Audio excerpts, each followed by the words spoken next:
মানে মানে 5 বছর আগে এই যে দোষারোপ, তারপরে আবার পাল্টা দোষারোপ, এইসবের মাঝখানে আসল সত্যিটা চাপা পড়ে গিয়েছিল সুধা। হ্যাঁ, আমি জানি যে সেদিন তেজ তোমার সন্তানকে অস্বীকার করেছিল, আর আমাদেরও ওর কথা শুনে সবটা কেমন গোলমাল হয়ে গেছিল সুধা। হ্যাঁ, আর তাই জন্যে অন্যায়ভাবে কিছু প্রশ্ন আমরা তোমাকে করেছিলাম ঠিকই, কিন্তু তোমাকে সন্দেহ আমরা করিনি সুধা। করেছিলেন তো ঠাম্মি, আপনিও সবার মতোই আমাকে অবিশ্বাস করেছিলেন। আপনি মেনে নিয়েছিলেন যে তোর তেজের নয়, অন্য কারোর সন্তান। ও যে সার্থক আমাকে কদিনের জন্য কিডন্যাপ করে নিয়ে গিয়েছিল, তাই আপনারা সবাই ভেবেছিলেন আমি সার্থকের সঙ্গে।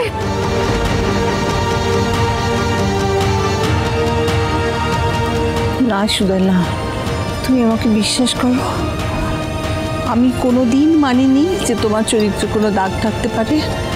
আজও আমি সে কথা মানি না। কিন্তু শোনো, গোলমাল পাকিয়েছিল ওই তেজের রিপোর্টটা। তুমি জানো, একবার নয়, 2 বার ওই একই রিপোর্ট এসেছে। আর সেই রাতেই তেজ আবার পরীক্ষা করতে গিয়েছিল হাসপাতালে, কারণ ও তোমার কথাটাকেই বিশ্বাস করতে চেয়েছিল সুধা। কি? হ্যাঁ সুধা, তেজ তোমার চরিত্রে দাগ লাগাতে চায়নি। ও তোমাকে ঠিক প্রমাণ করতে চেয়েছিল। ও চেয়েছিল সবার সামনেও চিৎকার করে যাতে বলতে পারে যে তেজ বসু মল্লিক বাবা হতে চলেছে, আর তোমার গর্ভের সন্তান তেজেরই সন্তান। এইটাই বিশ্বাস করেছিল দাদু ভাইয়া, তাই জন্যই তো ছুটে গিয়েছিল হাসপাতালে। তরিতা, তুমি ওকে দেখাও, ওই দ্বিতীয় রিপোর্টটা ওকে দেখাও। দিদিভাই, এই সেকেন্ড টেস্টের রিপোর্টটা আসা পর্যন্তই তোমাকে দাদাভাই ওয়েট করতে বলেছিল। আর সেদিনকে হসপিটাল থেকে ভোরবেলা দাদাভাই ফিরেছে এই রিপোর্ট নিয়ে, আর এসে শুধু তোমারই খোঁজ করছিল। ও চিঠি লিখে চলে গেছে মানেটা? কেউ কিছু একটা বলেছে ওকে। কিভাবে অসম্মান করেছে আমাকে বলো। সেদিনকে দাদাভাই তোমাকে পাগলের মতো খুঁজছিল দিদিভাই, কিন্তু ঠিক সেই সময় ঠাকুরজি সিঁড়ি দিয়ে নামতে গিয়ে পড়ে যায়, আর সেই কারণেই সব কিছু ভুলে তাড়াতাড়ি করে ঠাকুরজিকে হাসপাতালে নিয়ে যেতে হয়েছিল। আর তারপর ওই 5 বছর আগে আমাদের ওই মহা অশুভ দিনটায় বসু মল্লিক পরিবার একসাথে তোমাকে আর জ্যোৎস্নার সন্তানকে হারিয়েছিল।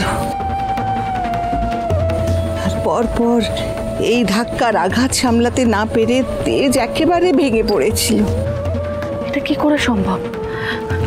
তেজ যদি সত্যি আমায় বিশ্বাস করে থাকে আর হসপিটালে গিয়ে দ্বিতীয়বার টেস্ট করিয়ে থাকে, তাহলে ভিডিও কলে ওইভাবে কথা কেন বললো? অন্য কথা কেন বললো?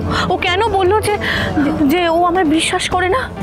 দিদিভাই, শুধু সেই ব্যাপারটাই আমরা এখনো মেলাতে পারিনি, কিন্তু দাদাভাইকে প্রশ্ন করেছিলাম যখন দাদাভাই বলেছিল ও নাকি তোমাকে কোনো ভিডিও কলই করেনি। হ্যাঁ, তারপর তো দেখা গেল দ্বিতীয় রিপোর্টে ওই একই ফলাফল বেরিয়েছে।